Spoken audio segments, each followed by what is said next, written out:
Mes chers amis, bonjour. L'année 2022 s'achève caractérisée par une violence sociale et politique particulièrement rude pour nos compatriotes. 2022, c'est une inflation galopante à 2 chiffres, conséquence de choix géopolitiques absurdes qui entraînent la faillite de nos TPE, de nos PME et plonge nos compatriotes dans la précarité. Cette crise énergétique a révélé le scandale absolu de l'abandon de notre parc nucléaire, filière d'excellence sacrifiée par des fous, pour ne pas dire plus, pendant que l'Allemagne faisait tourner ses entreprises au charbon ou au gaz, ce qu'elle continue de faire d'ailleurs. Vous vouliez sortir de notre dépendance aux énergies fossiles, vous nous avez mis entre les mains de la Russie, des États-Unis, de la Chine et des pétromonarchies du Golfe. Vous prétendiez décarboner notre économie, nous rouvrons des centrales à charbon en raison d'une guerre absurde et irrationnelle menée contre le nucléaire sous la pression des Verts. En ces temps de crise, écarter le nucléaire serait aller à contresens, à l'heure où des millions de familles, d'enfants, d'étudiants, de retraités, de personnes isolées doivent faire le choix entre manger ou se chauffer, et pour certains peut-être renoncer aux deux. 2022, ce sont les automobilistes qui ont besoin de leur voiture pour aller travailler, mais pour qui le carburant est devenu impossible, et particulièrement dans nos zones rurales. Je n'oublie pas non plus nos pêcheurs, qui subissent la double peine de la cherté du carburant et des restrictions aléatoires et abusives de la Commission européenne, forcés pour beaucoup à rester à quai, faute de pratiquer une activité rentable. Comme l'année dernière, nous avons assisté aux assises de la pêche et des métiers de la mer qui se déroulaient à La Rochelle. L'occasion d'aborder certains sujets controversés comme celui des éoliennes avec leur caractère plutôt discutable environnemental, les nouvelles ressources de la mer comme la culture des algues et puis surtout la pêche artisanale, puisque aujourd'hui de plus en plus l'Union européenne s'attaque régulièrement à ces métiers de la mer. Il ne faut quand même pas oublier que ces métiers se conjuguent au passé, au présent et au futur. Il faut penser demain à nos ressources alimentaires, à notre souveraineté alimentaire et à la préservation de nos traditions. Qui, mieux que la pêche artisanale, peut être réactif et a à cœur la défense de notre ressource.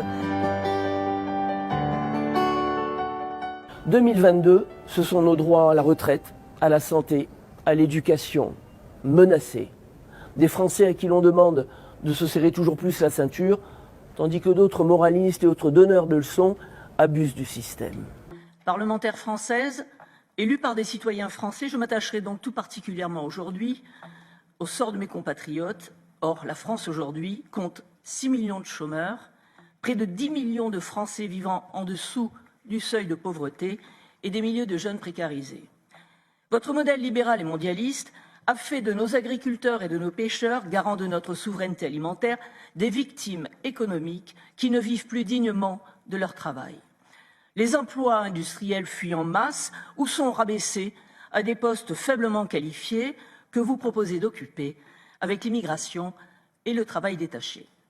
Car c'est justement par le biais de la libre circulation des travailleurs que vous avez mis en concurrence des économies divergentes, orienter l'Europe vers le moins-disant social et détériorer une valeur à laquelle nous sommes très attachés, celle du travail.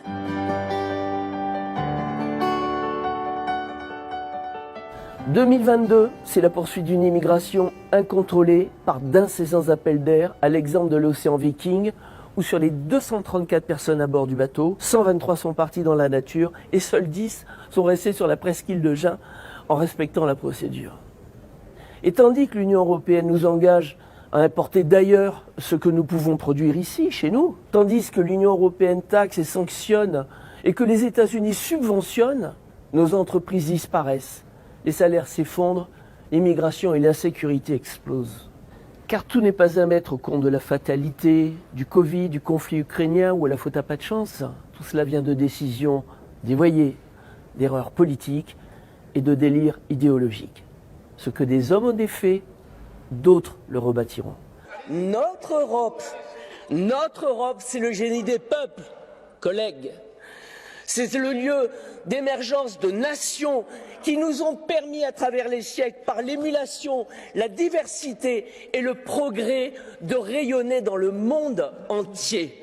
Voilà, c'est cette Europe que nous défendons, que nous chérissons avec notamment le patriotisme économique et le respect de la souveraineté des nations. Vous l'aurez compris, notre Europe n'est pas votre Union européenne. Elles sont fondamentalement non seulement opposées, mais inconciliables. Mais rassurez-vous, c'est notre Europe qui vous survivra. Nous y travaillons tous à Strasbourg, à Bruxelles, à Paris, sur le terrain. Nous avons une année sans élection. Elle sera consacrée pleinement à rassembler nos forces et à préparer l'avenir. En attendant, permettez-moi de vous souhaiter très sincèrement de joyeuses fêtes, en famille, avec vos proches. N'oublions personne. Prenons soin les uns des autres. À tous, chers amis, ainsi qu'à ceux qui vous sont chers, belle année 2023.